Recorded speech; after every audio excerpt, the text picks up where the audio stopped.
حضرت ابو سعید خدری رضی اللہ تعالیٰ عنہ بیان کرتے ہیں کہ رسول اللہ صلی اللہ علیہ وآلہ وسلم نے حجۃ الوداع کے موقع پر ارشاد فرمایا، خبردار، تمام دنوں میں سب سے زیادہ حرمت والا دن یہ ہے، تمام مہینوں میں سب سے زیادہ ذی شرف مہینہ یہ ہے، اور تمام شہروں میں سے زیادہ افضل شہر یہ ہے۔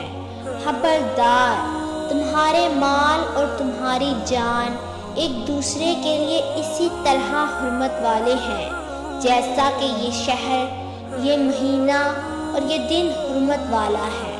کیا میں نے تمہیں پیغام ربانی نہیں پہنچا دیا؟ صحابہ کرام رضی اللہ تعالیٰ عنہ نے عرض کیا، جی ہاں۔